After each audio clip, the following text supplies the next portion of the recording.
Welcome, everyone. We're glad to have you here for today's Teacher Effectiveness webinar on formative assessment as the key to effective instructional practice.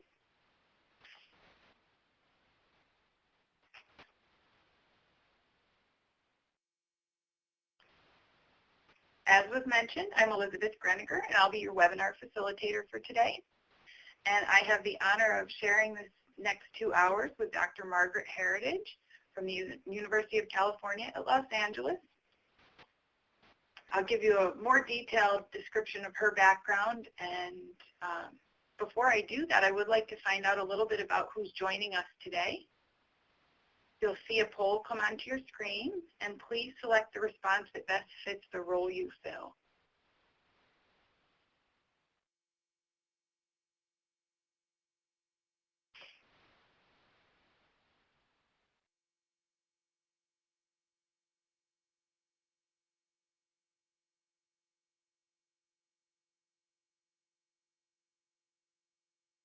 Glad to see we have quite a few teachers in the audience today. I think that today's webinar has applicability for any of the folks in the webinar, but especially teachers should gain a lot, and I see quite a few researchers as well.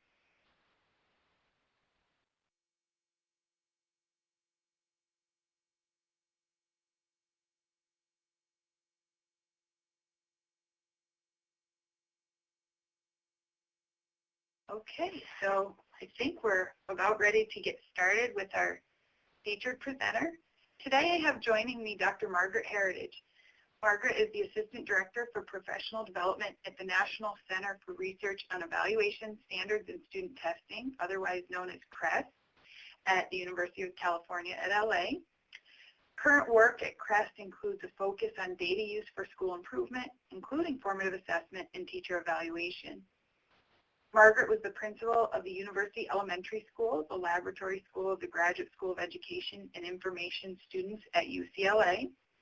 She has also taught courses in the Departments of Education at both UCLA and Stanford.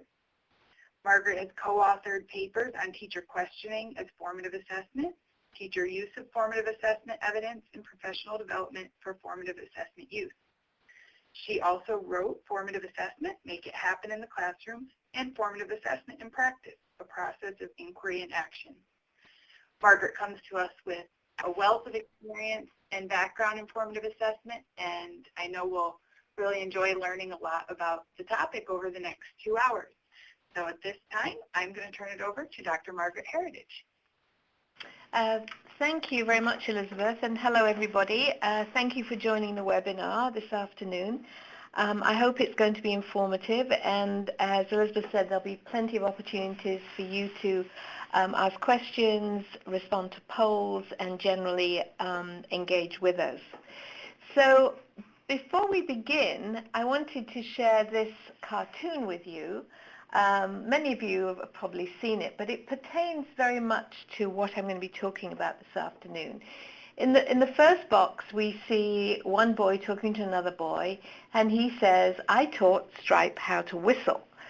And the boy gets up close in the second box and says, "Well, I don't hear him whistling."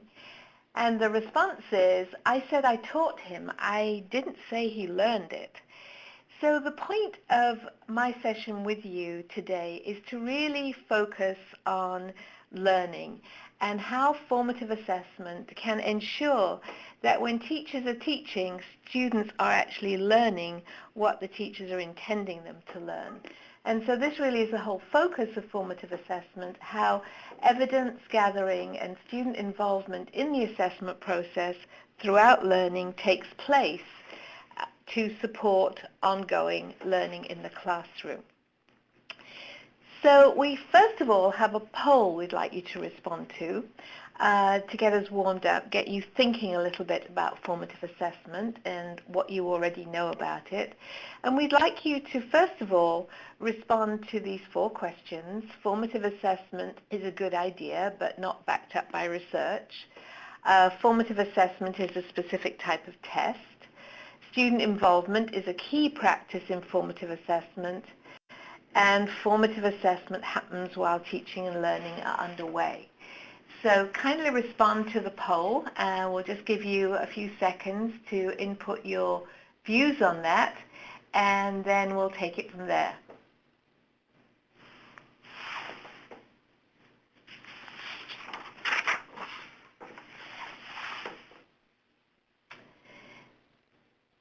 So it looks, still seeing some people putting their responses in. So let me just give you a couple more seconds here.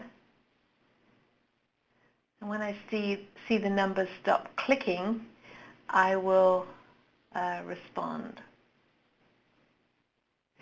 So we seem to have a lot of agreement looking at your poll responses to the ideas about formative assessment here.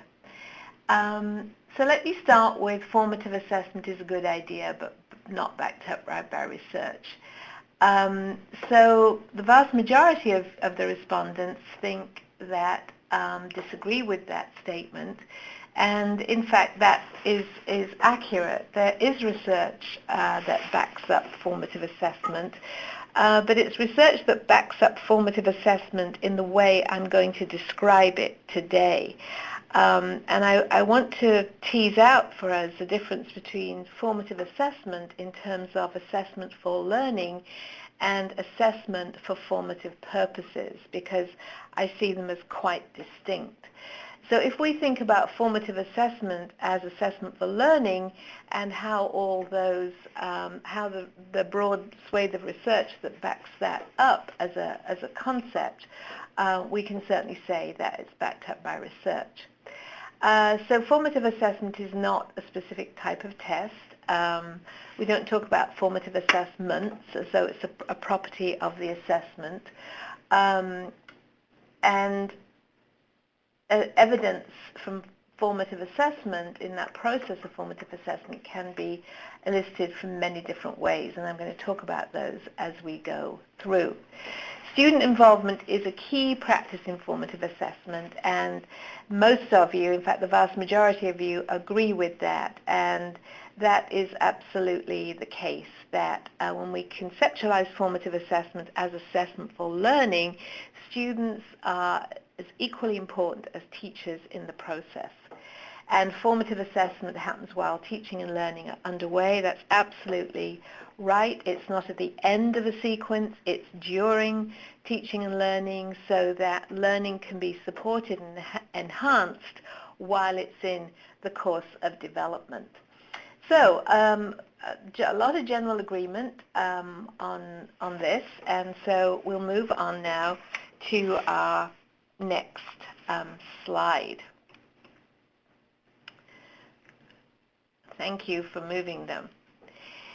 So basically, I'm just going to talk briefly here about the research background for formative assessment. But in 1998, Black and William, building on previous reviews of the literature by people like Terry Crooks from New Zealand,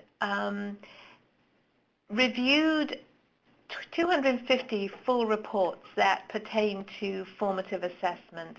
And in this review, they looked at classroom dialogue, teacher assessment practices, student self-regulation, a whole range of different domains that are drawn from to comprise this idea of assessment for learning.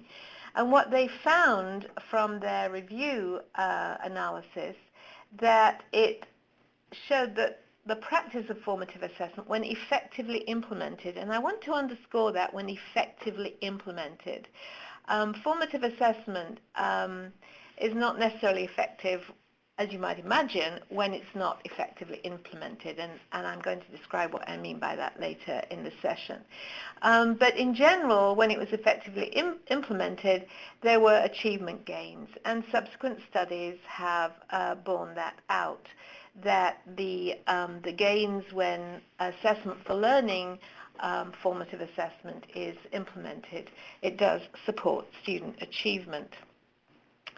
One of the research bases that were drawn on in terms of the Black and William review was the research on feedback. And feedback, as Sadler noted in his foundational paper really to the field of formative assessment as an explicit domain of practice, feedback he identified as an essential characteristic of formative assessment. And so we know from the literature that feedback is essential to promote student learning. It's effective and influential on teaching, instruction, and student learning. But feedback can also have negative consequences. So it's important when you're thinking about feedback to draw from the literature and identify what are ways in which feedback can be supportive. And one of the ways is that when it's more task-focused rather than performance or praise-focused. So it's focused on the learner. It should help students understand the goal that they're being aimed for in the course of the lesson, assist them to develop the skills to make judgments about their learning in relation to the goal, and establish a repertoire of strategies to regulate their own learning. So the point of feedback is to engage students in learning as effective learners that can take some responsibility for their own learning. It's not about giving grading. Grading's got nothing to do with formative assessment, and I'll talk about why later. And it's a mechanism that we know, when done well, has positive effects on learning. So let's now get to formative assessment defined and really get specific here. This is a definition that I put together. There are many similar definitions out there in the field, but as I wrote it and published it, I thought, well, I might as well use it.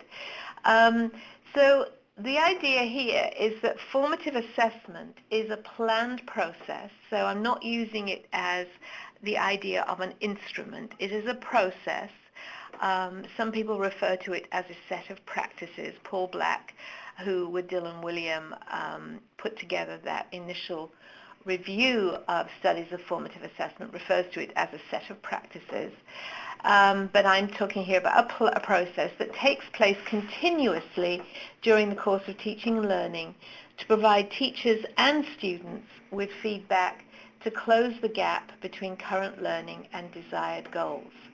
And I borrowed this notion of closing the gap from Roy Sadler, who saw feedback as the necessary factor in closing gaps between where you want a learner to be and where the learner currently is. Now, I do want to underscore that I'm not talking here about achievement gaps. That's something quite different. What we're talking about here is the distance between where the students are at the beginning of a lesson, which can be 1, 2, 3 periods, and where the teacher wants them to be at the end of the lesson, 1, 2, 3 periods. If you're going any longer than that, it really is not formative assessment in the sense of assessment for learning, because you've taken too long to actually assess where students are. And lots of misconceptions can develop, or kids may not consolidate ideas during that time. So it's proximate assessment that's really proximate to learning, so that that learning is supported as it's developing, and teachers and students together, you'll see that teachers and students are bolded here. So it's both of them together working as equal stakeholders in the teaching and learning process to close that gap between where they are and where they need to be at the end of the lesson. So let's now take another poll, and I'm going to hand over to Elizabeth for this one. The question here is, how have you heard formative assessment defined, and how does the definition that I've presented here as a process, then how does my definition, which is not necessarily original, I've just drawn from the research and other people's theory, how does this definition align with your understanding of formative assessment? So Elizabeth, would you like to take this? Sure. Thank you, Margaret. So I think that you set it up nicely. We'll see a poll pod come up onto the screen, and this one will be open-ended. so we'll have you take a few moments to type in how you view the definition of formative assessment.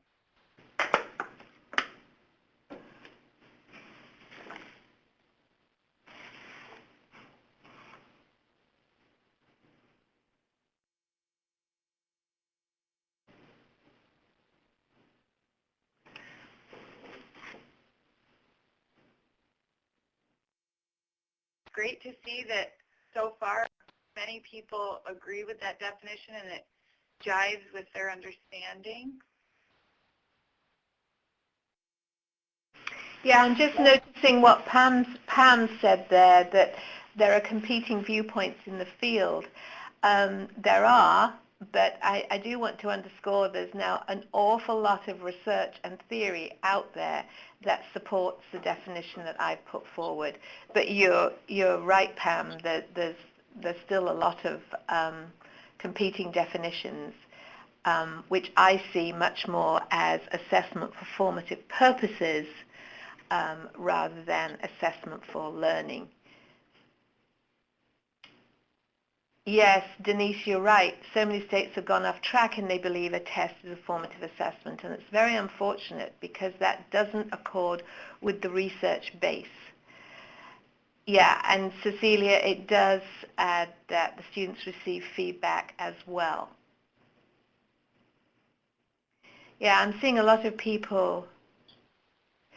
Lauren, I think you've got it, Lauren Goldberg. Yeah, it's a means of informing teachers how to adapt learning to the immediate needs. And I can't stress enough, it's the immediacy of the information and the response the teacher makes that's so critical in formative assessment.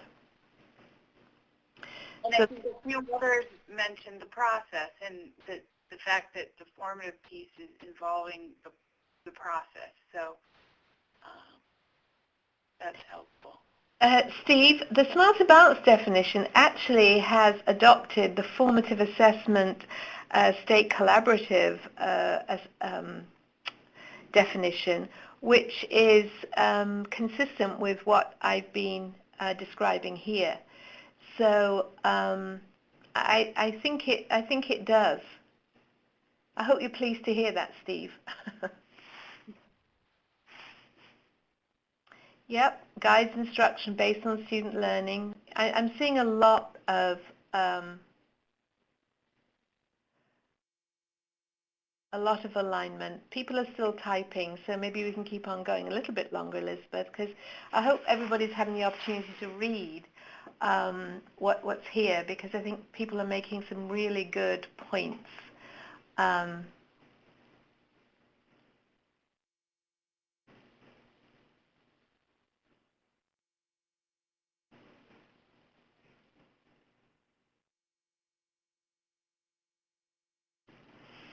Okay, so let me just give you a few more seconds.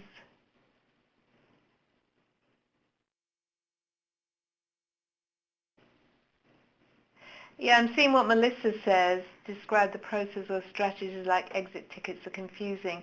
Well, hopefully I can clarify that a little bit. Yep.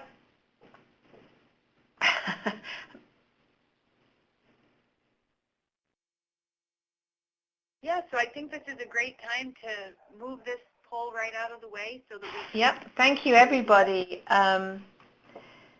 for responding to that. Appreciate all your thoughtful comments. That's terrific. Thank you. So let's move on now then to talk about why formative assessment works. And formative assessment in the way I'm describing it. This isn't the function of a test. That's what we're talking about here. So it's two really large converging bodies of theory and research support how formative assessment works. The first one is we look at contemporary cognitive theory and we think about the work of Vygotsky, where teachers are making contingent responses and supporting students in that zone of proximal development, what they're able to do next to advance learning. so that it's a just right step they're making, not too great, not too small, then formative assessment, when it's done effectively by obtaining and ongoing evidence in the classroom, allows teachers and students to work in that space, that metaphoric space that Vygotsky identified, where learning takes place.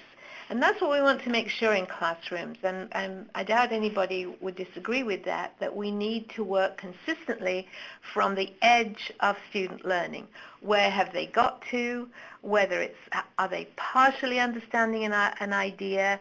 Is it fragmented? Are they mature? Are they nearly there in their understanding? So wherever that edge of that learning is, teachers have to figure it out and then make what they do contingent upon that. So the idea of working in the location where learning takes place, that metaphoric space that Vygotsky defined as the zone of proximal development. The other body of research or theory here, is that sociocultural theory, which stresses the importance of learning in a community of learners with others through interactions and activity, joint activity with others. And I think we see more and more of that. The new standards are calling a lot for collaboration, for discourse practices, the kinds of opportunities that learners need in order to work and learn together within this context of the classroom community. And so when formative assessment is implemented, one of the great sources of information, evidence for teachers is what students actually say. We need to get inside their heads. We need to think about how they're thinking about whatever they're learning, so that can be responded to. And so this notion of sociocultural theory really does support the implementation of formative assessment as interaction between students and teachers and among students during the learning process. And that teachers and students are active, they're not passive in the role of a learner. Students are active, and both the teacher and the students are responding to evidence. Teachers are getting feedback about where students are from the evidence they obtain. Students get feedback from the teacher and from their self-assessment. And when students are clear about what they're doing and they're being supported and it's manageable, supports motivation, and the whole process of self-monitoring and self-regulation is very important in the context of formative assessment. Basically, we want students, we know that metacognitive skills make a big difference to learning. We need to help students as part of becoming an effective learner to develop those skills, to monitor where they are, and to be able to establish a range of learning tactics for themselves so that they can take responsibility and they're not sitting there as helpless, passive learners who are solely dependent on the teacher.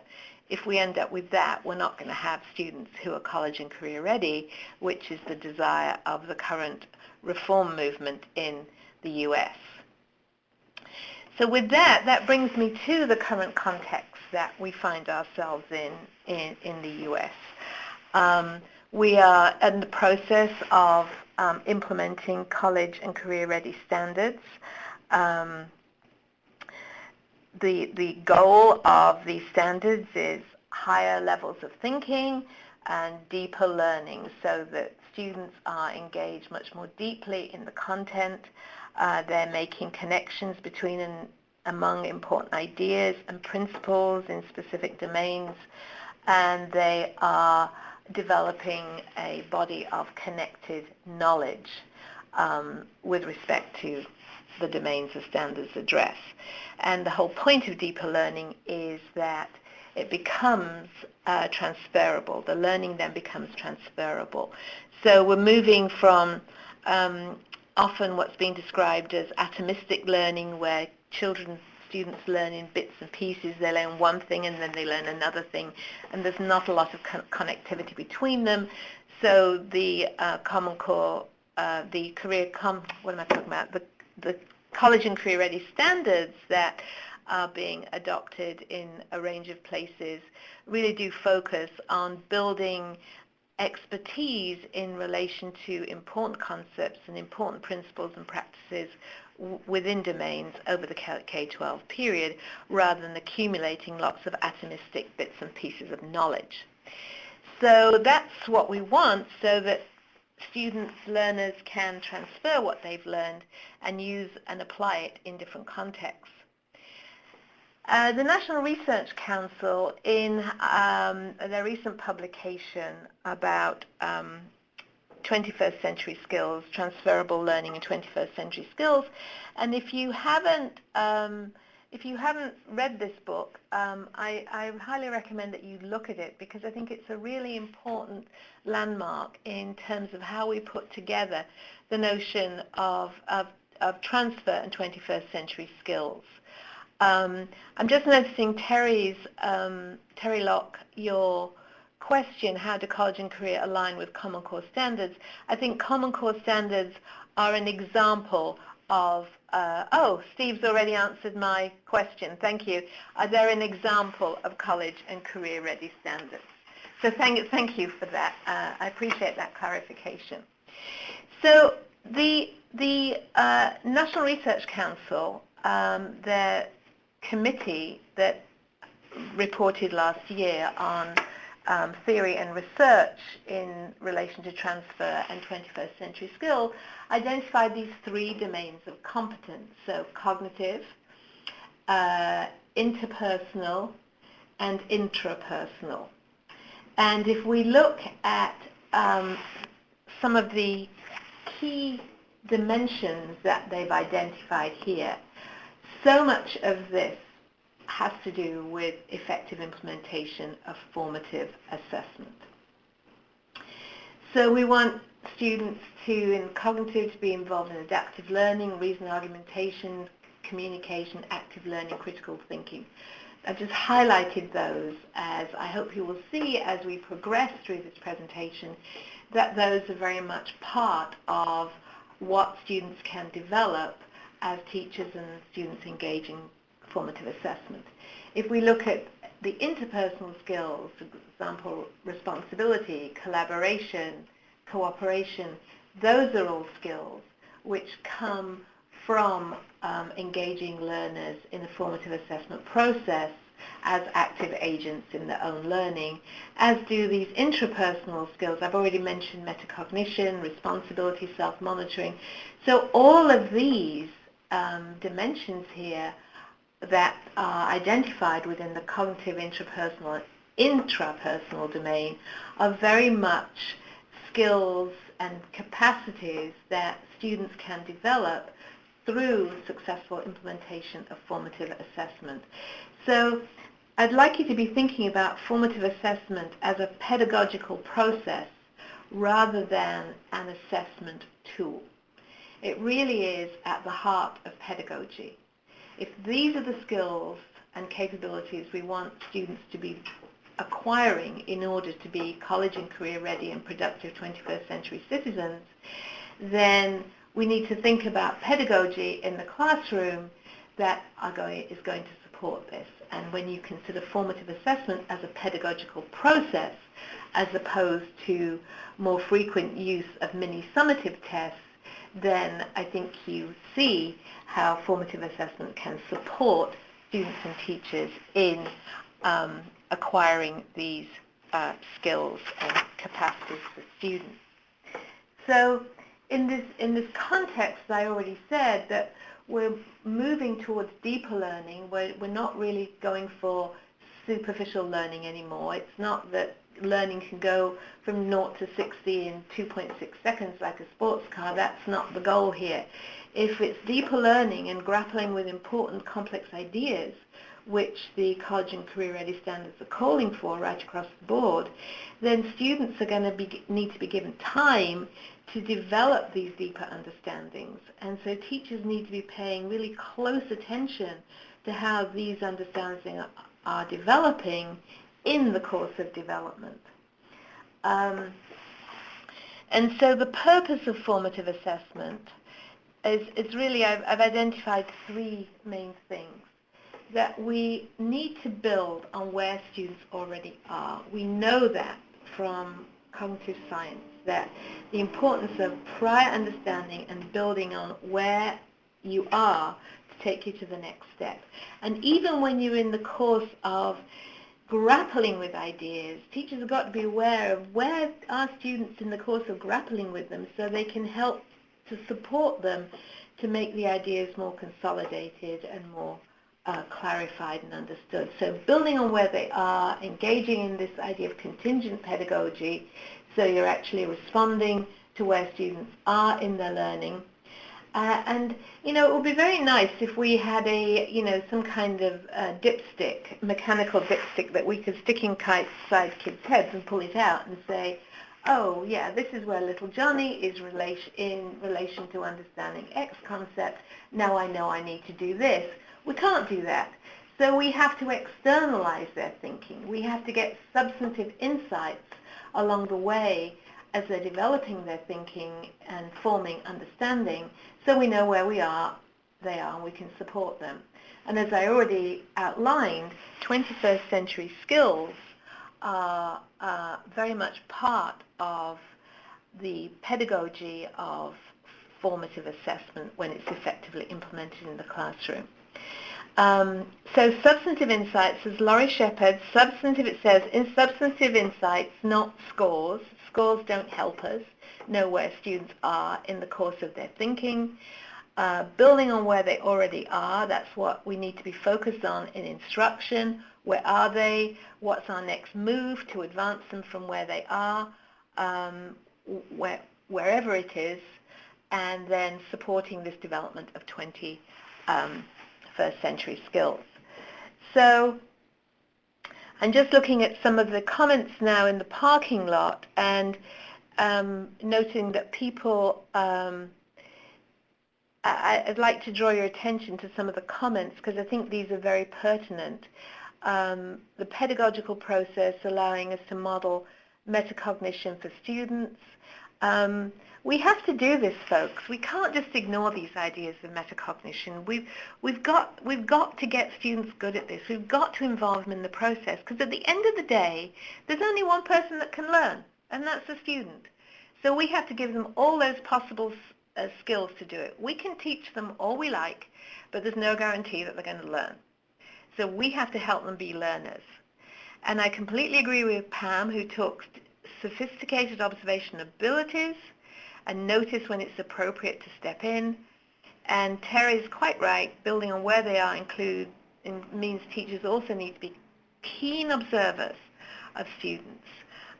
You know, John Dewey had this way back at the beginning of the 20th century when he talked about assessment. I can't remember the precise quote, but it was something to do with being keen observers rather than mechanically applying tests. And so we do well to heed John Dewey. So let me go now to, I'm going to hand over to Elizabeth again for this one. The purpose of formative assessment, I've just outlined what at least I think it is and what the literature backs me up in saying it is. So what would you see as an example of a misuse of formative assessment? Why don't we take a stab at that? What would you see as a misuse? Can you open the poll? It should be coming right up on the screen, and again, Margaret set us right up for this one, so I'm sure several of you have examples of misuses of formative assessment that you've seen. I love it. Grading, grading, grading.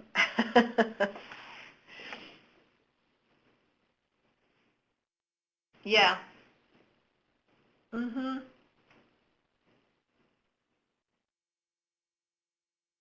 Benchmarks, a lot about scoring and grading.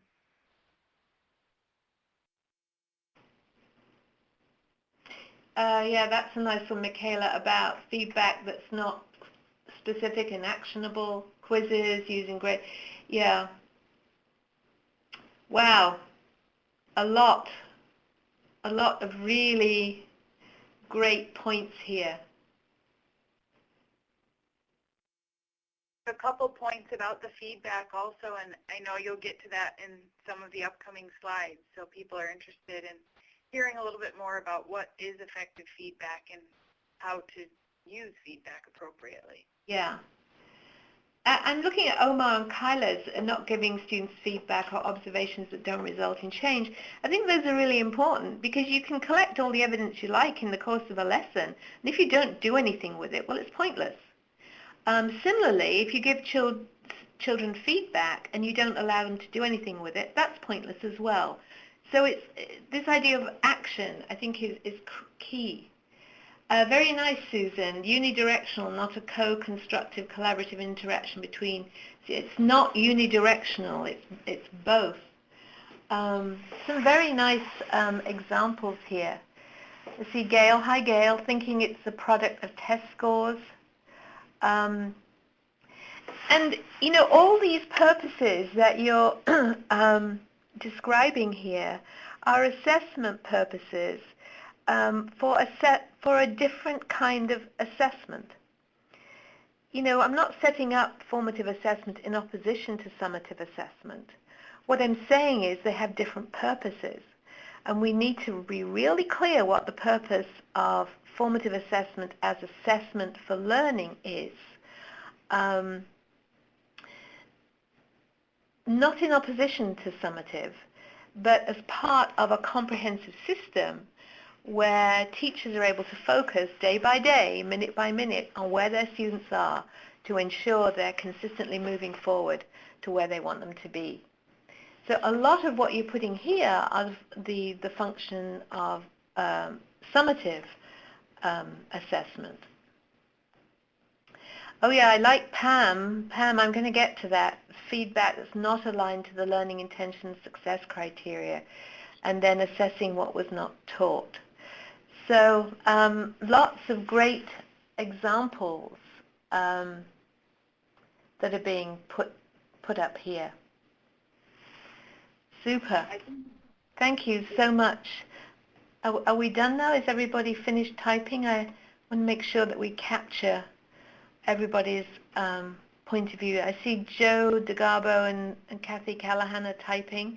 I'm not seeing anything come up on the screen. So maybe I'll move on now then, because I think people have stopped typing. Thank you so much for doing all of that. Great, great comments. So let's get now into core elements of effective formative assessment in practice.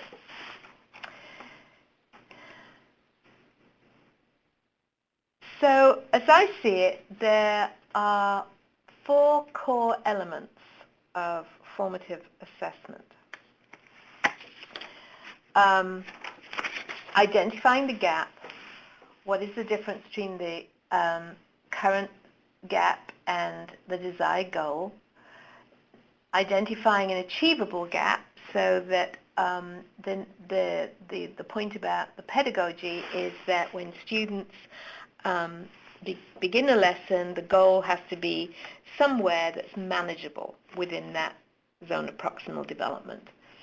And the contingent responses that teachers make through scaffolding that support students to move forward. And this idea of a feedback loop is a feedback loop, an ongoing process which provides information to the student and provides the next steps, not solutions, but next steps to guide. Student involvement, as we said, is essential. And in fact, in most countries in the world, I was just at a meeting in Canada of the International Network on Assessment for Learning. Most other countries don't call formative assessment. They call it assessment for learning, to capture all these different elements that I'm including here. And at these meetings, and I've been to 2 of them now, they happen every 2 or 3 years as part of the US team, it's really noticeable to me how much emphasis other countries put on the student role. And for some of them, formative assessment, assessment for learning, is really all about the student role. And I'm hoping that as we move forward in the US with the ideas of 21st century skills and college and career-ready standards that were making students much more the centerpiece of the whole enterprise. And then the idea of learning progressions. Standards tell you what students need to achieve by the end of grade level, but they don't tell you those intermediate pathways, those intermediate steps from one standard to another.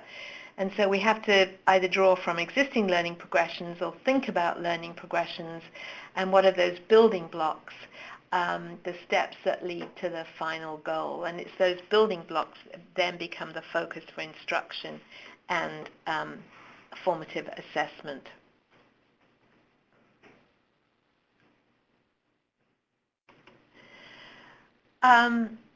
So how can teachers be effective in ensuring implementation? I think these are important pieces of knowledge, and this is from a paper I wrote quite a long time ago in 2007, published in Phi Delta Kappa, and I've developed these ideas subsequently. We need to be sure that teachers have a lot of domain knowledge, and what it is that the students are learning, the pathways towards that learning in terms of the building blocks between standards, the pedagogical knowledge, what are the right models to implement depending on where the students are. If you're going to have this strong content knowledge and strong pedagogical knowledge, it enables teachers to be much more nimble in the classroom, because formative assessment really requires that nimble teaching where you're responsive to what's going on in the moment, or as immediate to learning as you can. And so having a clear, the teachers that I've seen that I think are the best implementers of formative assessment are those that have a really clear domain knowledge and a lot of pedagogical content knowledge. To be effective, we need, as I've mentioned over and over again, we need to know what students are bringing with them into the classroom. We begin with students and then continue to know where they are as they progress in learning. And the assessment knowledge, understanding what formative assessment is about and how it works, and being clear that whatever evidence strategy that you're identifying in the classroom, and I like what Patrick Griffin, a scholar from Australia, talks about. He talks about what students say, do, make, or write. So aligning what students as elicitation strategies for evidence in terms of what students say, do, make, or write must be aligned with the learning goals. I'm just going to stop and look at the parking lot because I think we're having a lot of really important points here. The zone of proximal development, the other gap, the gap between what students know and what's the anticipated outcome. Yeah, and Kathleen, the anticipated outcome needs to be very much aligned with that zone of proximal development as well. And then, is this the Dewey quote? Oh, I love that. Look at that Dewey quote that Lauren Goldberg's put in there, everybody in the parking lot. It wasn't the one I'm thinking of, Lauren, but I'm glad you put it in there because, as always with John Dewey, it's a critical quote. And Jennifer's talking about critical for teachers of mathematics. Yeah, this content knowledge. I think it's critical for everyone, Jennifer, but I'm glad you noted it specifically for mathematics. And yeah, and domain knowledge and pedagogical knowledge, Kathleen, as you say, it's not always aligned with pedagogical knowledge, and it needs to be. You know, it's part of a teacher's toolbox. You know, if I want students to learn the next step in relation to this important idea, what's the right pedagogy that goes with that? And that Pam's mentioning includes linguistic abilities and skills. Yes, absolutely, Pam. Thank you for mentioning that in particular. So let me stop here and see how have you seen these elements that I've described implemented in classrooms. Maybe you can open up the poll again and we can see that.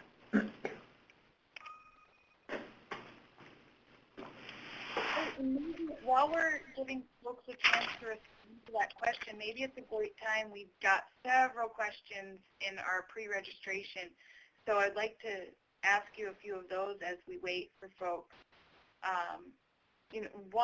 Many of them we're going to be addressing throughout the session, but maybe you can talk to us a little bit about best practices for training folks on using formative assessments, and just kind of give us a little brief explanation of what you think is best practice there for people to acquire the knowledge of how to use formative assessments effectively. Yeah, I think formative assessment is really about providing teachers with professional development. That's how it's seen across the world. It's not a case of giving them more tests. It's a case of helping them integrate these practices as at the heart of their pedagogy. And so really, when you say training, it's about providing the professional development both at the pre-service level and ongoing professional development so that they can engage in these practices effectively. One thing I would say, it's professional development for the long haul. It depends where teachers are in their practice. Some teachers may be well along the way in implementing effective formative assessment. Others, it may be a completely new idea. And so it requires some commitment, if it's a completely new idea, to changing what you do in classrooms, how you do it, focusing very much on learning and evidence-based practice from the evidence you're collecting. It requires developing keen skills in observation, interpreting what students are saying, doing, making, or writing. And so all of these get developed through professional development. A lot of states I'm the advisor to the Formative Assessment SCAS of the state collaborative, and a lot of states in that SCAS are engaging in statewide professional development, and they've had quite a bit of success. I think the important thing to note is that teachers, wherever they are, take small steps forward, understanding where their end goal is, and they're supported to do that, and they take risks, and they're supported in risk-taking. So it really is about professional development to be able to give them the skills and support them in developing the skills that I've been talking about here. And it's interesting you mentioned that, because now I'm scanning some of the responses to our question on the screen, and one of our early responders, Laura Wallen, suggests that she's trying, independently to do some of these practices in her classroom, but having a hard time gaining support from administrators. So I think that that's key to what you've just suggested, is that all members of the system need to be invested in this idea that formative assessment is critical to teaching and learning. Yes, it is. And, I think it's so important that the leadership at the state, district, school level is on board with this, because, for some people it's very different practice from what they're typically used to.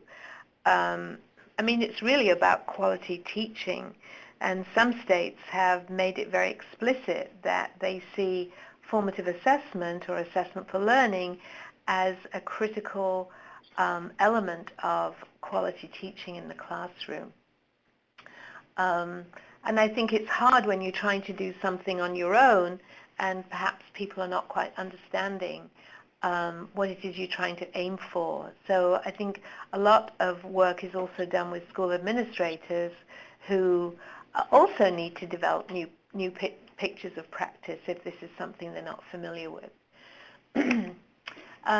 So we've seen various from peer, from mixed success, no formal training,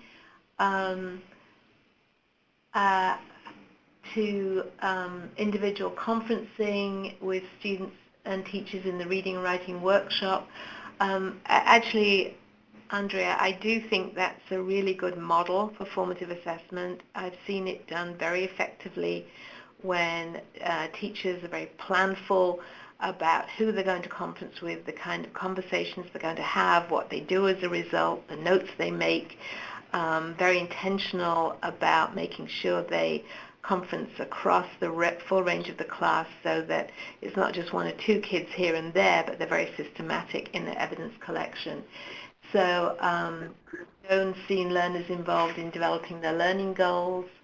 And then we've got Kathleen, who's seen very weak evidence. So I think we've just got, a whole range of ideas here. Scroll down a little bit. Oh, good for you, Barbara. Mixed success. I'm trying to do this better. It is a journey. It's a journey, and you'll make mistakes. If you're trying to develop new skills, you make mistakes. Things fall apart. You just got to pick yourself up and know that it's the right thing to be doing for your students. So keep on going. I'm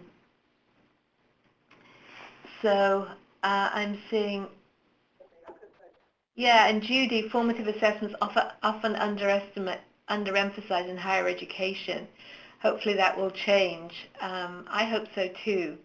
The pedagogical models in higher education are not all they could be, and I speak as somebody who's sitting on the UCLA campus right now while I'm talking to you, so for sure.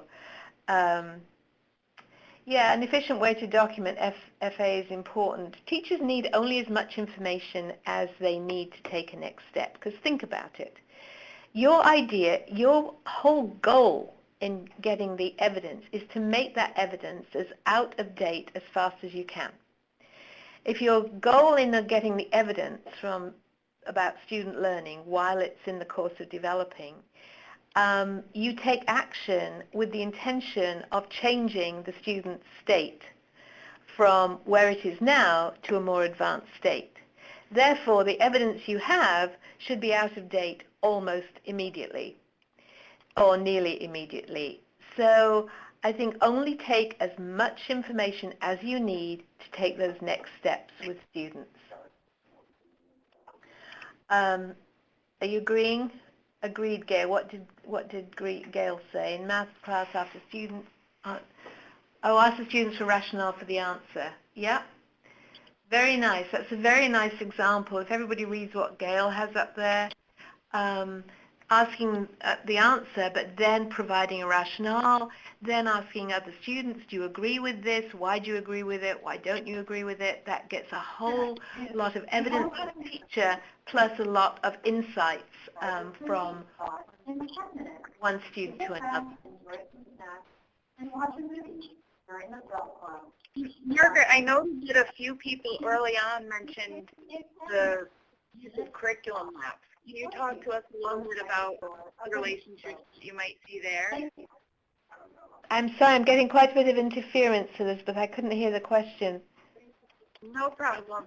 I was asking for you to elaborate maybe on using curriculum maps or curriculum as a tool for implementation of formative assessments. It looks like a few folks are using the curriculum as a resource.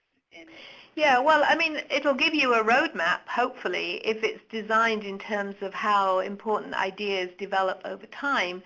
I think, so to the degree that it gives you a roadmap for how the journey the learners will take as they're developing expertise in relation to practices, principles, and important ideas, then that's helpful.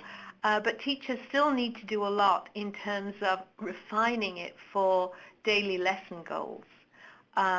So understanding the curriculum, understanding the domain, the content is going to be our important resources in determining both what you are going to want students to learn, and then what you do to keep that learning progressing. This is really an idea of learning as a developing capacity, that it's something that is just ongoing and ongoing and ongoing as students are developing expertise across a grade, several grades. I do so appreciate everybody's comments. This is great that we're getting a lot of rich input from participants here that I think is very valuable for everybody to read, so I hope you're able to do it. mean, Jennifer's got a nice long statement in the parking lot you might want to look at, the misalignment between domain knowledge and pedagogical knowledge, the way they were taught math.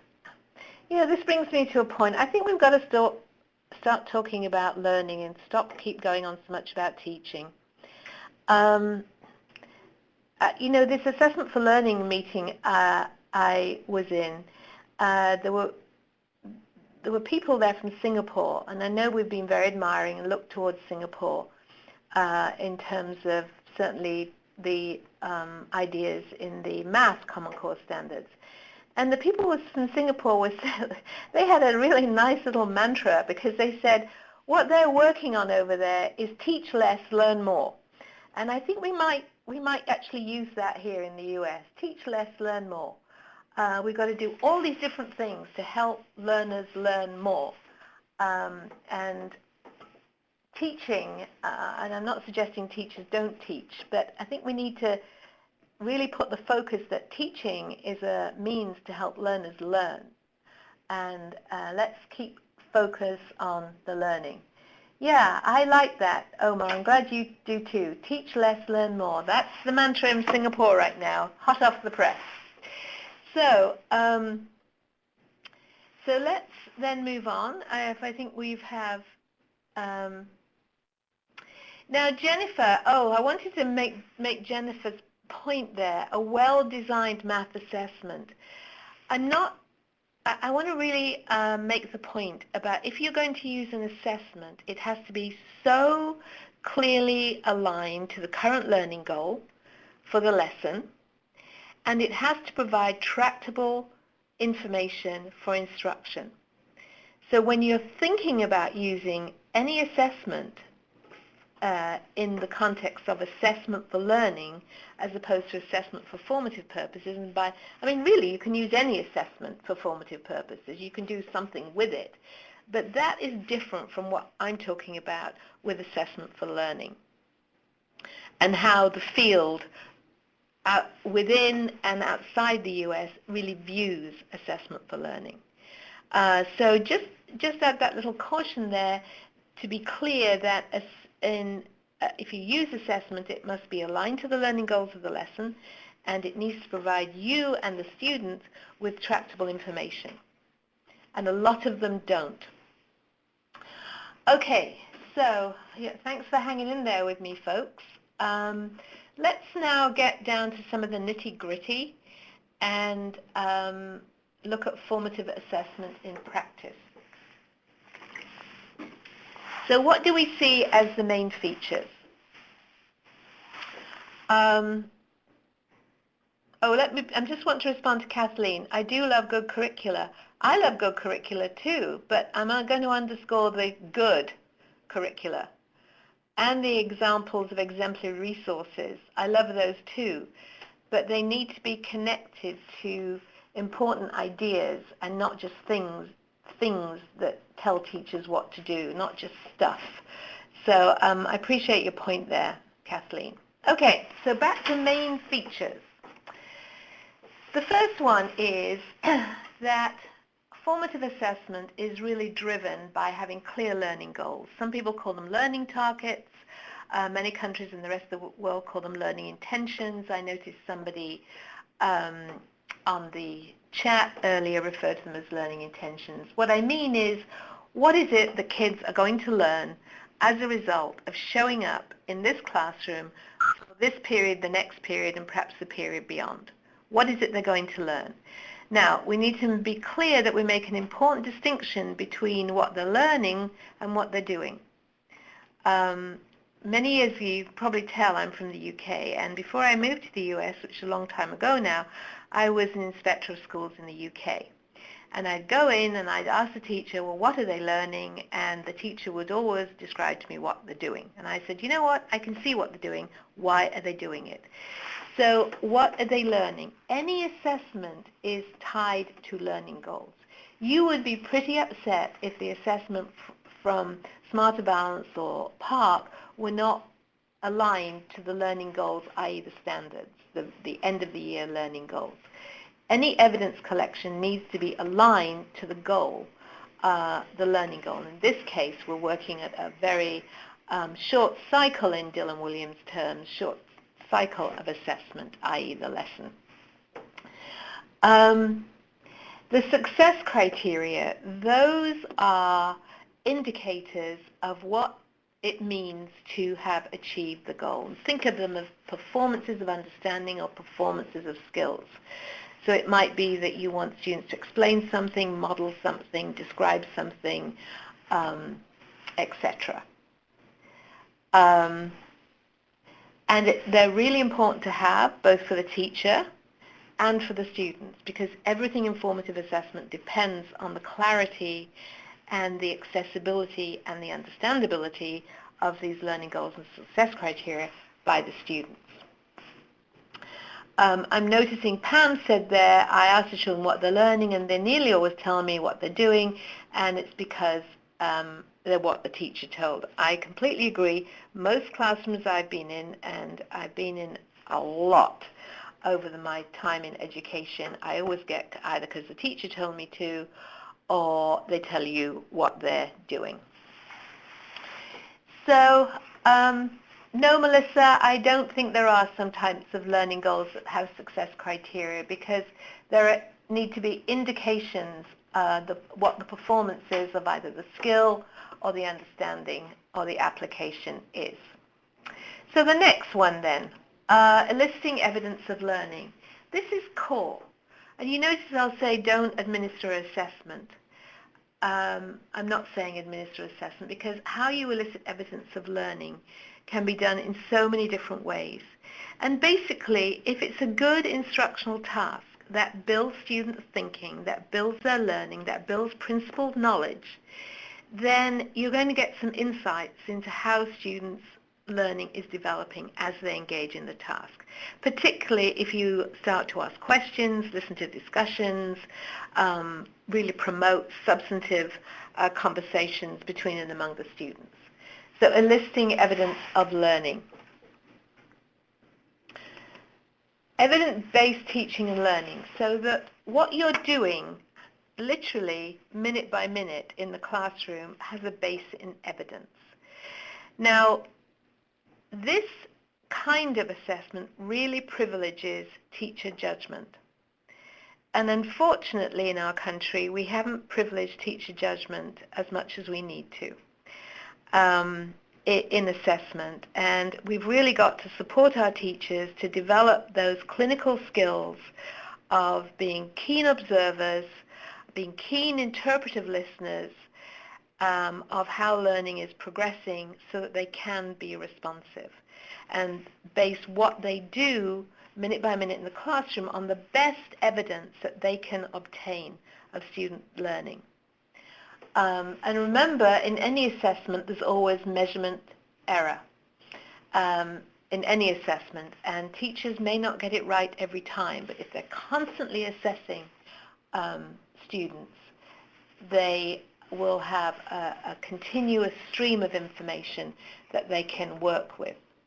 And notice it's evidence-based learning as well, that what the students do is based on evidence, because they are keenly aware, or should be keenly aware, of where their learning is and what they need to do in order to progress.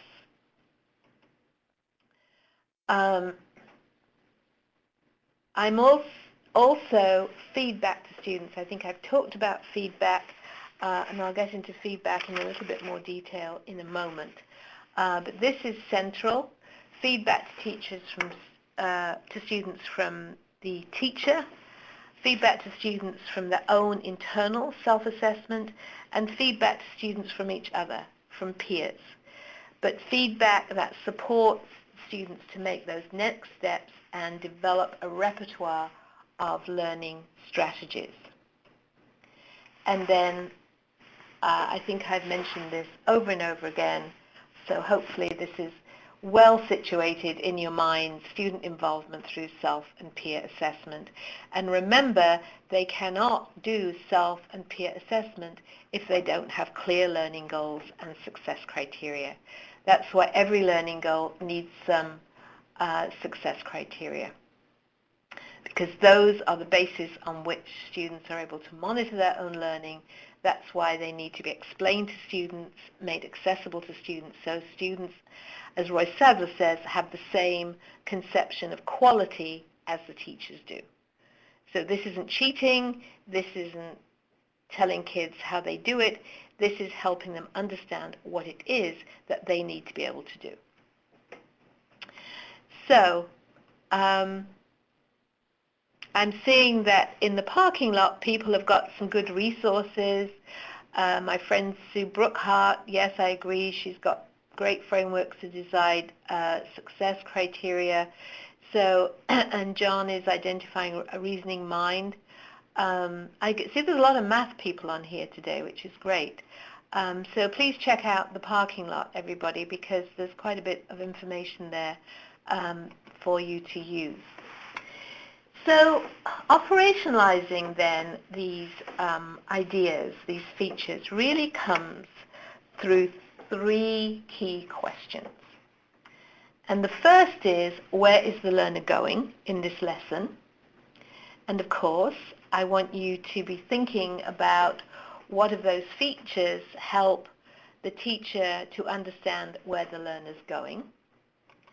Where is the learner now in this lesson? And if you remember earlier on, when I showed you that slide, I talked about it being a planned process. It's not something that happens serendipitously. It's something that teachers plan how they're going to get evidence, whom they're going to get the evidence for, and when, and when in the lesson they're going to get evidence. So it's very much a planned process. Now that doesn't mean that things can't happen spontaneously, but the only reason teachers recognize evidence if it emerges spontaneously is because they're clear about the learning goal and the success criteria. And then finally, the next question, where to next, in this or the next lesson? So do I need to make any changes for the whole class, for individuals, for specific groups in this lesson, or what am I going to do based on the evidence I've obtained today and plan for tomorrow? So it's really helping teachers think about how today moves forward into tomorrow for the student. Now, because these the process involves teachers and students as equal stakeholders, there are also three key questions for students. Number 1, where is the learner going in this lesson? Where is the learner now in this lesson? And where to next? So these questions are the same for students. Where am I going? Where am I now? And where to next? And we need to constantly engage students in that process so they are being aware of their learning, monitoring their learning, developing those skills of learning how to learn. So those are the 3 questions. So let's take each one of these in turn now and elaborate them a little bit. So the learning goals and success criteria need to be clearly articulated. So what are they going to learn, and why are they going to learn it? How is this learning today going to advance student expertise along this continuum of development that I have laid out through my progression, that are laid out in the curriculum map, that are laid out in the standards? And what are the indicators that will show me as a teacher and the students that they've learned it? In that book I just showed you that I published in 2010, I call these the drivers of formative assessment. These may not be the language that you use, but the ideas are that the teachers and students are clear about what is going to be learned, because if you're not clear on that, you won't be able to align your evidence gathering to it, and what are the indicators, so what are you actually looking for in the classroom. So let's move to a poll now that gets us into thinking about evidence gathering. So I think I've already given you a lot of the answers here, but let's just see what people say in response to this poll. Can you push it out, please? Here, it'll come right up onto the screen. These are some more agree and disagree. So we want to get a sense of where you are with what Margaret's already shared today. Mm-hmm.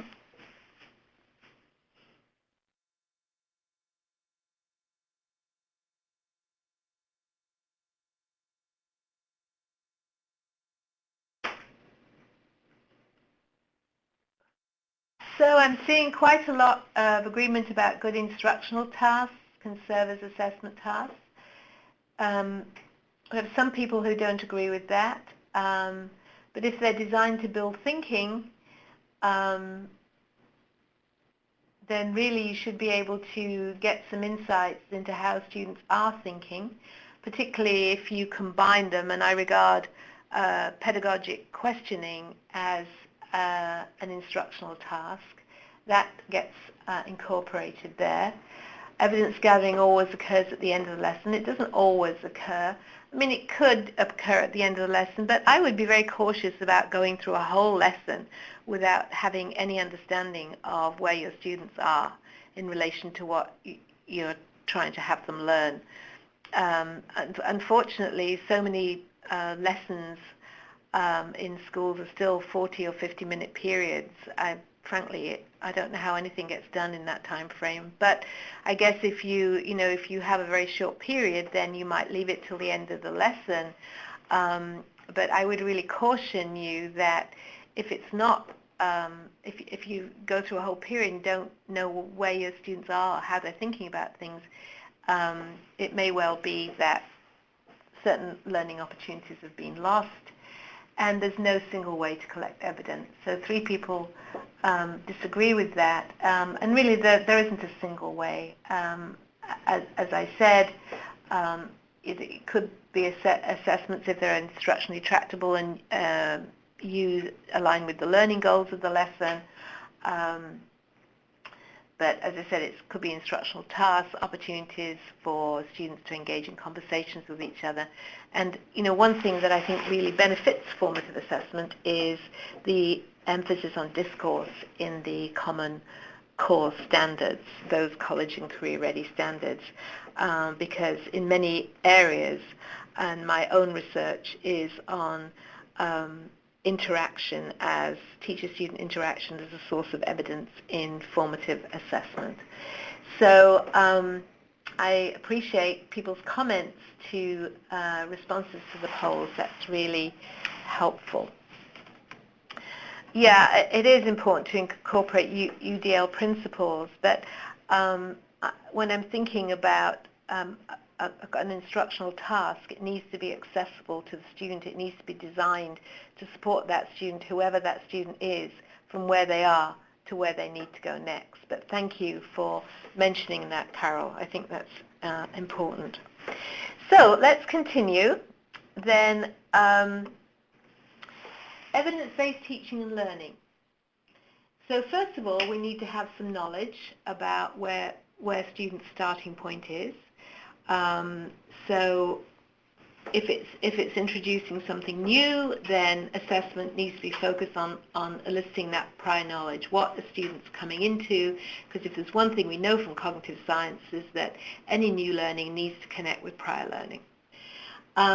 Working in the zone of proximal development, once we're obtaining the evidence and interpreting the evidence, then we have to decide what is the right move, the just right move in the Goldilocks metaphor, the just right move that's going to support those students or that individual student to take that step to get to the learning goal. And scaffolding is part of that, helping them to get close to the goal. And I think the way at least the Common Core standards are laid out and the new Next Generation Science standards are laid out, it's very much focused on connected ideas rather than discrete pieces of knowledge. So it's where are the students in terms of how they're making connections, understanding relationships between ideas rather than acquiring atomistic pieces of knowledge. So the evidence-based teaching is really there to support learning as a continuous evolution, a continuous capacity that's evolving. Now, I mentioned feedback as central to formative assessment, and I'm sure many of you will know this landmark book, and if you don't know it, I highly recommend that you access it and read it. I still think this is one of the most valuable syntheses of cognitive research, psychometrics, that has been put out in the field for a long time. And it's a National Research Council committee published in 2001. I think it's unfortunate that we haven't been able to put a lot of their very wise counsel into practice, but let's hope we can keep moving forward. Anyway, one of the things that that they report is, and I'm quoting directly, that one of the most important roles in assessment is the provision of timely and informative feedback to students during instruction and learning. And notice here again, we've got the during instruction and during learning. And it's timely and informative. So this is really, I think, can be considered part of a teacher's pedagogy, that you're giving feedback to a student that can help that learning move forward. Now, as I said earlier, there's lots of examples of negative feedback that have negative consequences, but I'm going to focus on what I've really distilled from the literature that effective feedback should do. So in relation to formative assessment, and somebody said this earlier in our chat, that it needs to be related to learning goals and success criteria. The students are focused on what it is that they need to learn and how they'll know if they've learned it. This is what needs to be their framework for learning in the context of the lesson. And so any feedback needs to be directed in terms of how well they're learning what they're learning and what they can do to advance. So it's not about giving them total solutions or giving them the correct answer. That doesn't help them learn. The feedback, feedback needs to engage them in a learning process for themselves. Teachers already know the answers. Giving them to the student doesn't help them learn. They've got to figure that out for themselves with the support the teacher can provide. So specific and clear feedback that's not overwhelming, that's understandable to the student, and it's related to the learning goals and success criteria in terms of, Valerie Shute talks about verification and elaboration. So verification of what they've done well, how far they've moved forward, what you're seeing in terms of progress in their thinking, and then elaboration, what they can do next to move their own learning forward. So it's a suggestion or a hint or a cue. And the bottom line, feedback needs to engage students cognitively in the task. So feedback like good job or you are a great student might make them feel good for that moment, but it doesn't help them engage cognitively in the task. And as I said, not all feedback is effective. In fact, the feedback that really compares students with each other and isn't specific and clear and is focused on the person rather than the task is not helpful. And so just a couple of examples, and I took this from Quella and Raming, and these are, if you think about what I said about verification and elaboration. So I agree with the pattern that you've identified in the table. How could you prove that the rule you wrote works for all the values in the table?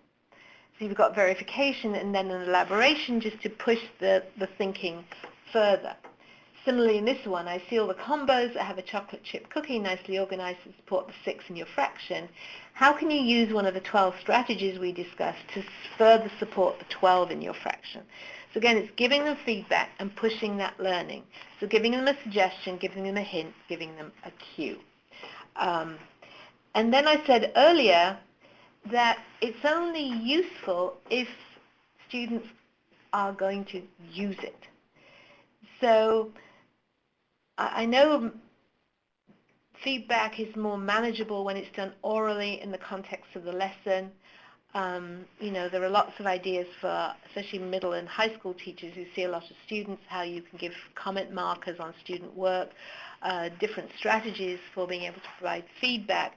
I'm not going to go into those in detail because I don't have time. Maybe that's another webinar along further down the line. But anyway,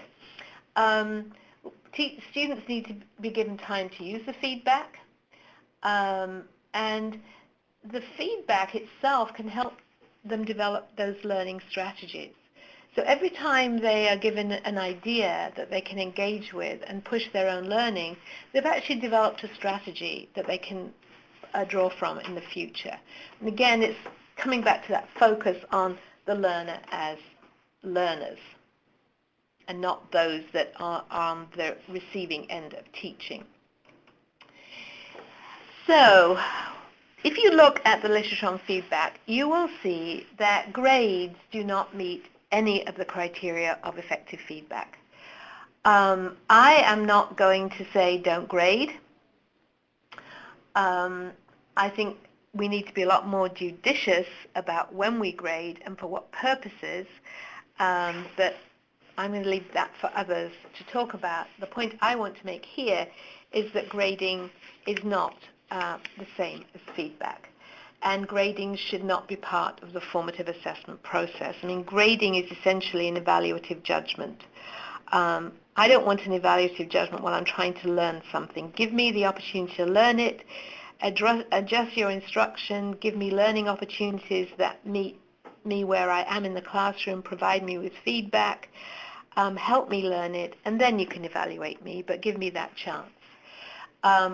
A lot of people get bent out of shape when I say this, but folks, I'm sticking to it, because if you look at the literature, you will see that grades do not support the ideas inherent in the literature on effective feedback. So, another open-ended question for you to think about, and lots of people are talking in the chat and getting some nice resources. Andrea Moon is talking about Peter Johnson's book, Choice Words for Feedback and How Teacher Language Affects Students. Absolutely. The affective side of learning is perhaps one that we do not pay enough attention to. And so there's lots of ideas here of new ways of, new resources that people are sharing. So I think that's the same. Kathy, yeah, I do think evidence-based teaching is the same as visible learning. What you're trying to do in formative assessment is make learning visible so that you know what to do next in the classroom. So I think that is right. Okay, so let's see here. This open-ended one now. In what ways is feedback to students in your schools effective? So can we push the poll out now? And people start jotting down the ideas.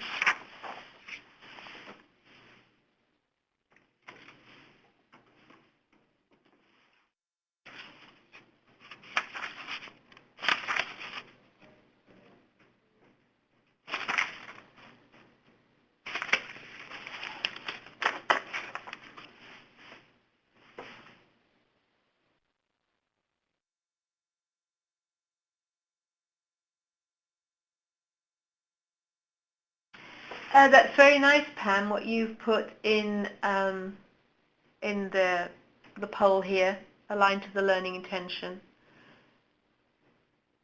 And again, the feedback, as you say, from the teachers and from peers, but of course, students, whether they're doing self-assessment or peer assessment, have to be taught how to do it. It has to be regularly monitored. And it's not something they can just do. They have to be taught to do it.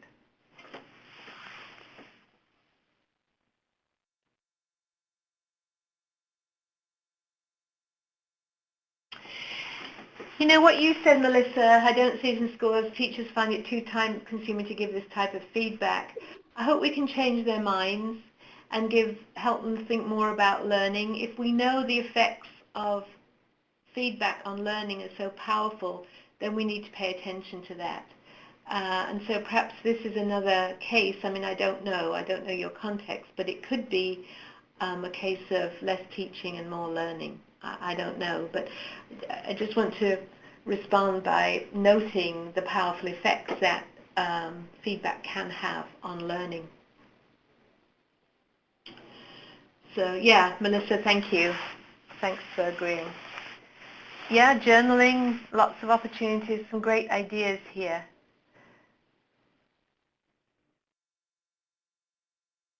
Judy's saying collecting compositions in stages.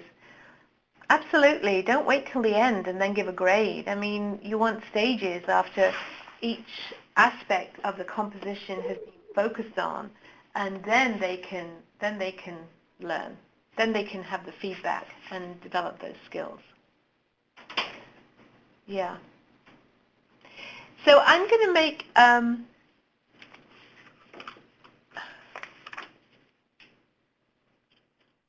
I'm going to move on because I'm seeing some great points here. Jorge Perez has said it's not about an opinion of too much time, it takes a lot of time, it's a fact. I don't want to minimize, Jorge, the amount of time it takes, but I think the more that oral feedback is part of ongoing teaching learning in the classroom, then that becomes something that's a lot more manageable. So that's what I encourage, that teachers are giving feedback to students along the way during the course of the lesson, and there's lots of ways and strategies teachers can do that.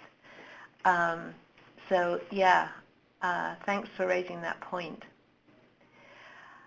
Okay.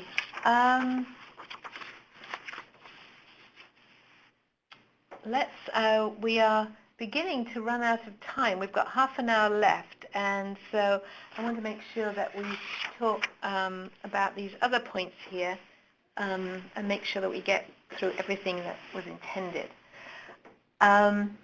So, in self-assessment, what happens? Students bring their learning to a conscious level and gain better control over their own learning.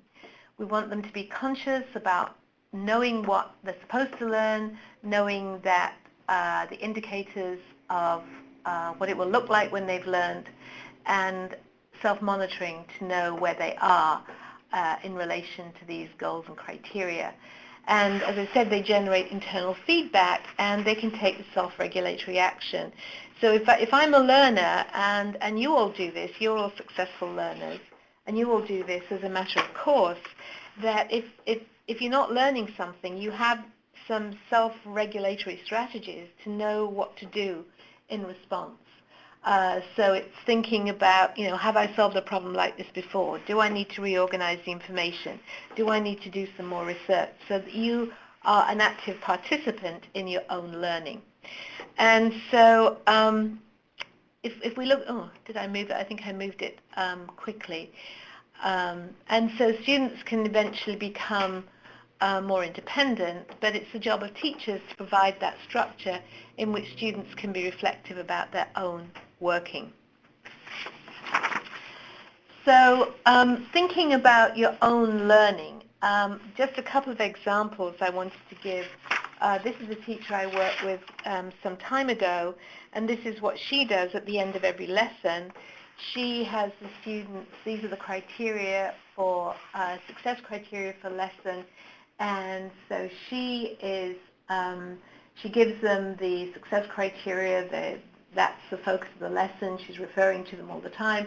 And at the end of the lesson, she gives them a time for their own reflection, and you can see here, this boy is given to 242, and what she finds is the students are really quite accurate, and he needs more time learning graphing, that's what he says. Melanie, another girl in the class, she had written 555. After this lesson, I feel I need more time learning nothing. I got it all down. And I actually observed the lesson, and surely Melanie did have it all down. So it's another way to complement the teacher's own assessment and to get an idea from students and to involve students in that thoughtful reflection. I mean, this tells the students it's important.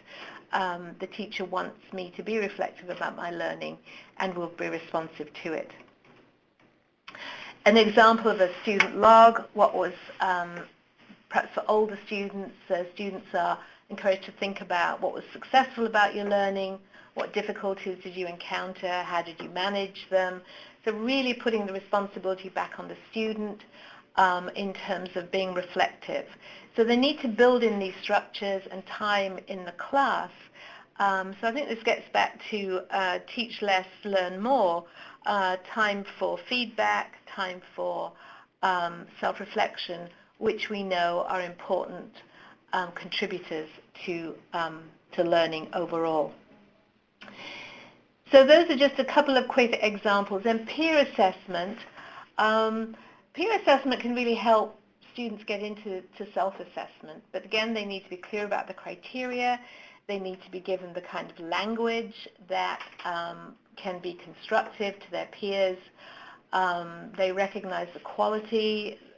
I know there's ideas like 2 stars and a wish, that you give your peer an idea of where they've met the goal or how they're making good progress, and then what other improvement needs to be made. And these ideas get assimilated into a student's repertoire.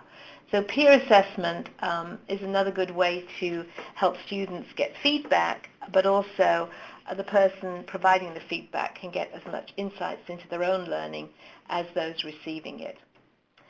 Here's some quick examples of peer assessment. This is from a first and second grade class, and you can see that on the slide there are lots of sentence starters for how you would agree or disagree or ask for clarification.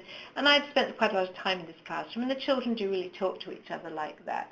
It's my opinion, I disagree with you because, and they're very constructive in the kind of feedback they give each other along the way during the course of the lesson.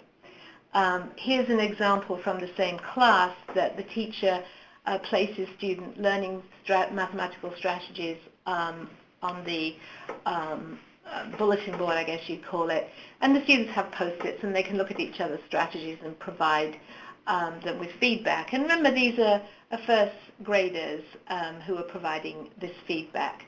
And you can see this little dialogue that Saya and Jules have got going here through this interactive bulletin board that the teacher has. And these students are so amazing at giving each other feedback. It's really remarkable.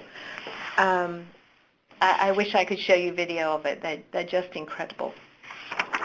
So quickly, let's just see what ways, you've been so good at sharing in the chat box, let's see some ways in which you've seen students engage in self and peer assessment, ways that will be helpful for everybody to learn about. So if you push the poll out, please, then they look to be very advanced first graders. They're a mixed bag, John, actually. They're a really mixed bunch, but they have an outstanding teacher. Outstanding. But thanks for the comment. And I'll just take this opportunity to respond. I know several people are asking about the recording for the webinar. And yes, you will receive an email following today's webinar with the link as soon as the archive is ready, and that should just be in a few short days. You'll get that link so that you can share it with others who might benefit from this information, and we do hope you'll share that with your colleagues.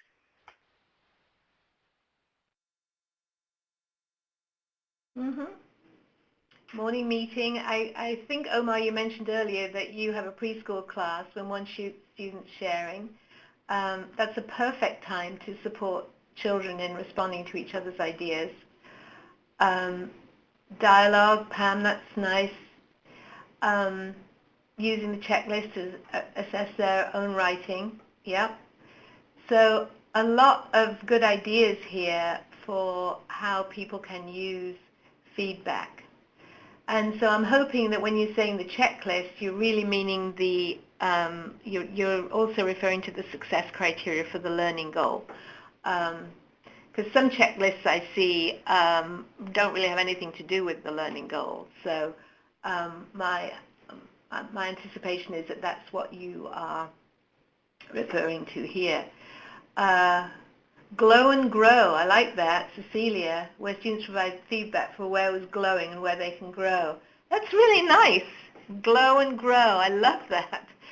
Where you glow. Again, it goes back to that idea of verification and elaboration, where you are glowing and where you can grow. Very nice. Yeah, rubrics, journal writing. Yes, Andrea, thank you for saying that about the checklist, that it is to do. Laura, you are so right. It takes a lot of instruction, and it takes continued instruction and monitoring. Don't think those first graders started to do that in first grade. They started to give feedback in kindergarten. So, this is a way of making sure that it continues to grow. And the more this becomes a whole school policy, then students become quite sophisticated over time. Yeah, very nice ideas here. Yeah, the author's chair, that's a great idea, Joan. Yeah, the junior colleges, KWLs, then they can benefit by self-regulating. 2 cells in a wish, that's similar to the grow and glow. Very, very nice, very, very nice. Lots of good ideas. And Margaret, I know you're aware of the time, and I want to make sure we get through the rest of the presentation. So we're going to move a little bit quickly through these next set of slides so we get to cover everything. I do want to mention to people, and I'll show the slide at the end, but to continue this conversation with your colleagues that are on the webinar, we do have a forum. So we do hope you'll come and continue sharing these ideas after today's webinar, because a lot of wonderful information and sharing is happening. So we're going to pull this one off and continue into the next section. Right, and my apologies, I just get so excited by what people are saying that I forget that I'm supposed to keep moving forward. So, no problem. People are engaged, and that's a wonderful thing. So I will move forward. So fasten your seatbelts, folks, because we're in for a quick ride here. I do want to say something about the classroom climate for formative assessment. We really need to establish a community of practice. And Wenger talks about a community of practice as anything from a playground clique or a work team. It's a kind of action and a form of belonging that shapes not only what participants do, but also who they are and how they interpret what they do. And I find in my work with teachers in formative assessment, I'm spending more and more time on the classroom environment and the classroom climate, and how to support students working together in productive ways where ideas are valued and respected and kids are listened to by each other. And I absolutely love, I'm a big Bruner aficionado, so I love Bruner's notion of students do not simply learn about, they also learn to be. And if you noted what I said earlier on about intrapersonal and interpersonal domains in transfer and 21st century learning, that's about learning to be. And they need to learn to be confident people who feel they are effective in learning. And the classroom climate has so much to do with that. And we could have spent the whole 2 hours talking about classroom climate. That teachers and students gather evidence and act on evidence in all the ways I've saying. The advancement of all students' learning on a continuous basis. In a community of practice, the individual is responsible for each other and for themselves, and they're also responsible for each other's learning. It can't be any other way. It's a team. It's a community. And they provide each other. The teacher's part of that support, but it's not the only support. The students are providing support for each other and acting as resources for each other in the way they saw those little first graders supporting one another. So in another book I wrote, published last year by Harvard Education Press, I identified 4 signature pedagogies. Taking the idea of signature pedagogy from Lee Schulman, I identified them in relation to what it takes to enculturate students into the process of formative assessment. So establishing routinized and mutually understood practices of behavior and interaction, absolutely essential. Enabling student agency through the ways that we've described, that I've talked about all the way through this. Student agency is fundamental in learning and fundamental to the process of formative assessment. Revealing their current learning status wherever they are, and being willing, and part of the climate is making sure that students feel comfortable revealing where they are without fear of sanctions or ridicule. And then teacher modeling the values and attitudes that are so critical to respect and trust in the classroom. I apologize for going so quickly on these important issues, but we only have so much time. Going back to what I said earlier about it being a key professional skill that people develop in their pre-service training and continue to refine throughout their whole career, I think the Assessment Reform Group from the UK put it well when they said assessment for learning, in their terms, should be regarded as a key professional skill. Teachers require the professional knowledge and skills to plan for assessment, observe learning, analyze and interpret evidence, give feedback to learners, and support learners in self-assessment. And that teachers should be supported in developing these skills through initial and continuing professional development. And I did say quite a bit about that before, so I'll move on. I also mentioned that, it could be a significant paradigm shift for many teachers. And I think we really need to get away from the idea that it's more than adding a few routines to existing practice. It's really about fundamentally being at the heart of pedagogy. So it's not just implementing a few little techniques. People say, well, I do formative assessment because I do exit tickets. Well, good, I'm glad you do exit tickets, but that's only a very tiny part of the story. So it's really about changing practice and changing the way we teach and the way students learn.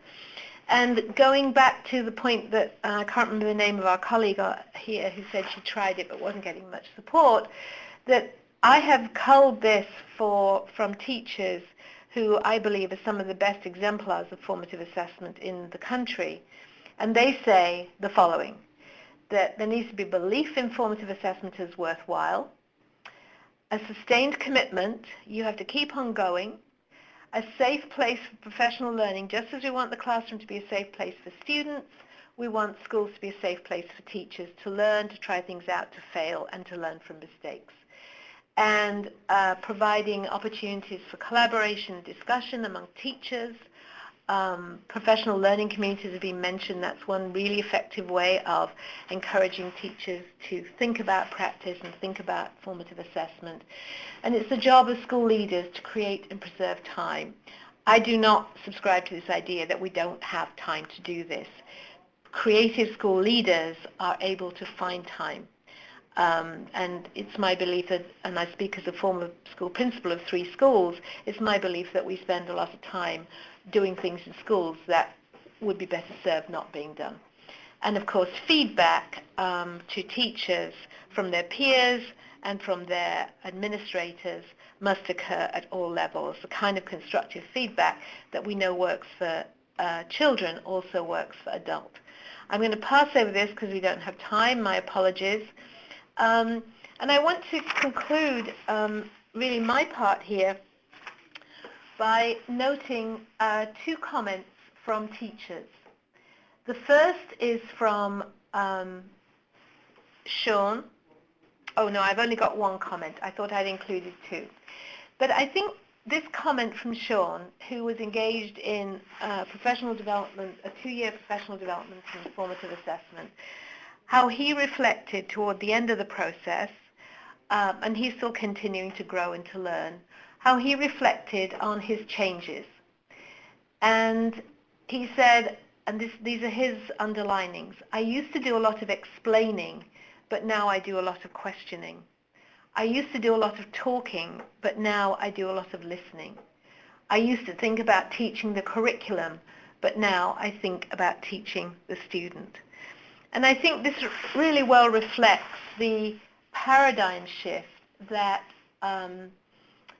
teachers can engage in as they begin to implement formative assessment, assessment for learning in effective ways. So I hope I've managed to convince you that formative assessment is a process that involves teachers and students. It's a core professional skill, and it can assist students to engage in deep learning and acquiring the 21st century competencies that we better get going on helping them acquiring, given that we've been talking about these all the way through the latter part of the 20th century, and we're still talking about them, and we're very much into the 21st century. So I think at this point I am going to pass it back now to Elizabeth, and I just want to thank you for all your really outstanding contributions. I so enjoyed talking to you through the chat box and appreciating all your input and your thoughtful comments and ideas. It's been a real pleasure, so thank you very much. Thank you, Margaret. And we do have still about 10 minutes, so we're going to spend some time in our last poll. We like to close out all of our webinars asking folks to share what you have taken away, what you intend to take away and back to your practice, your school, district, state, so that we can understand what you've gotten out of the webinar. So we'll open those two polls up right now, and then I know there probably are still some questions that we have not addressed, and we welcome those. I don't know how many we'll be able to get to, but we'll spend a few of the minutes before 5 o'clock letting Margaret answer any last burning questions you might have. So I did want to comment on Michael Boyan's note in the parking lot. He said that I reminded him of Madeline Hunter from UCLA. Well, what you might not have registered, Michael, is that I was principal of the laboratory school at UCLA, and Madeline Hunter was my predecessor. How should I describe it? There was somebody after Madeline Hunter, and then it was me. And I had a lot of teachers at the school that were hired by Madeline Hunter, and I never knew her, regrettably, but they always said to me that Madeline and I would have fundamentally agreed on things. There would have been some slight differences along the way, but we would fundamentally have agreed. So I just think it's fantastic that I regard that as a huge compliment, that I reminded you of Madeline Hunter, and I think that's so interesting that we were both principals of the same institution.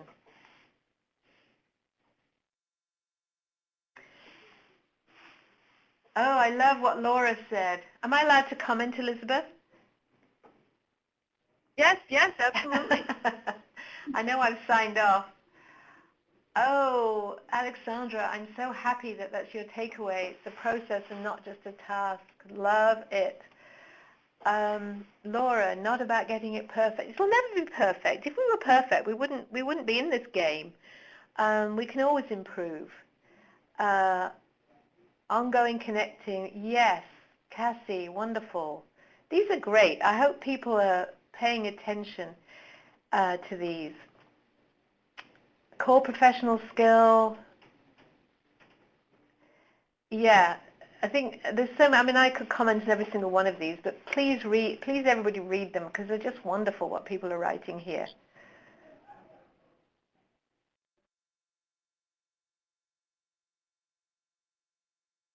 I think a lot of folks have contact with either pre-service teachers or doing professional development, so hopefully this is good food for thought as we're stepping into our summer months and able to structure learning for teachers in the coming school year. Yeah. And I see Lee has identified including student participation. I really want you to take that away, that we can't exclude students from this. You know, nobody else can do the learning, only them, so they have to be part of the process. Yeah, it's not a test, and the focus to students. Good. Good, Joan Sattler. Please keep continuing the emphasis of pre-service teachers. It's not new, but I think we have a much more refined conception of what it is than we did in the past. I started teaching a very, very long time ago, and I would say I engaged in formative assessment when I first started teaching. But what I understand about it now and see people who I think are really outstanding, they're much more sophisticated teachers than I was. So I do think we understand it more. But thank you for keeping the emphasis with your pre-service teachers. We need more people like you in the field. You go, girl. Thank you, Michael. Melissa wants to get the mantra of, where did it go? I'm losing. She wants to get the mantra on T-shirts, and we would love to see a picture of that if you make it happen. Teach less, learn more. Teach less, learn more. I'm going to email my colleague from Singapore and say how that resonated, because it really resonated with me. I'm noticing a lot of comments about, Yolanda, the importance of theory and practice. This is a practice that's grounded in theory and supported by research. And we shouldn't lose sight of that, because a lot of people come up with things that really have no basis in theory or research. And I think there's a lot of different theoretical traditions that support this process, as well as specific research. So thank you for mentioning that. So we have a lot on keen observation. I think that's just wonderful. I've so enjoyed all your comments, everybody. Thank you. Great. So we're going to move these two off, and we're going to open up one last open-ended poll. It's actually the Q&A pod. So if you have any last questions, you can post them there, and Margaret and I will try to address as many as we can in these last 5 minutes. We do have a few more that came in advance that we can probably start touching on. Many were addressed throughout. But Margaret, I know one thing you and I talked about before the webinar began, and something someone asked was related to using formative assessment to support the needs of English learners. Do you want to talk a little bit about that and what you know are some of the best practices for using formative assessment with language learners? Well, yes. In fact, if any of you are going to be at the National Conference on Student Assessment at CCSSO, I'm doing a presentation on just this topic with two colleagues, Aida Welke and Robert Linquanti. So hopefully we could see some of you there. Students learn to speak English by speaking English. We need to, as we're thinking about the implementation of these new standards, we are moving towards the conception of language learning and content learning occurring simultaneously. And students being supported to use language through structures and opportunities in the classroom at whatever stage their language is currently at. So teachers need to be paying attention to the language that students are using, intentionally creating opportunities for that language to be used. This is where discourse, once again, comes in so significantly, that we need to have students talking and we need to have them writing so we can see how they're using their language and decide what it is that we need to do next in order to build the language capacity in the context of disciplinary practices. So everything I've said is particularly important for English language learners. And listening to the speech, reading written forms of communication is going to be an essential source of evidence. And of course that can come through the opportunities for learning in the classroom. Once again, just to remind you that students learn English by using English for real purposes in authentic contexts. And those can be the mechanisms by which teachers are able to obtain evidence of how that language learning is progressing. Thank you so much for that, Margaret. At this time, we're going to move right along and do a few of our last-minute housekeeping. But before I do that, I want to once again give a virtual round of applause to Margaret, thanking you for your time with us today. It's clear that the participants have gotten a lot out of this conversation with one another and hearing from you and engaging with you in this forum.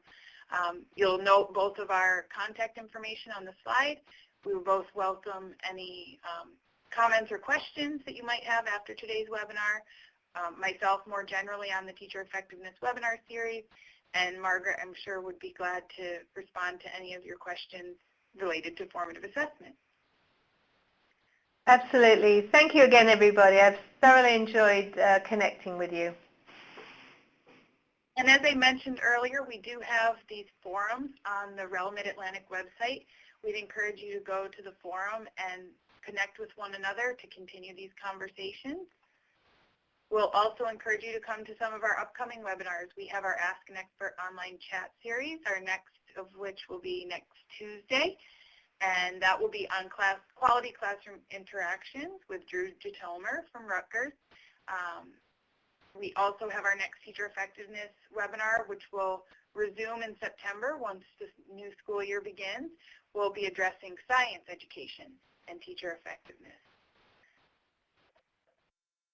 Finally, we really value your feedback and hope that you can take a few minutes to answer the questions on our evaluation. And we really use that information to improve our series and to ensure that we're meeting your needs. And we hope you all have a great afternoon and evening, and we will see you again at one of our webinars soon.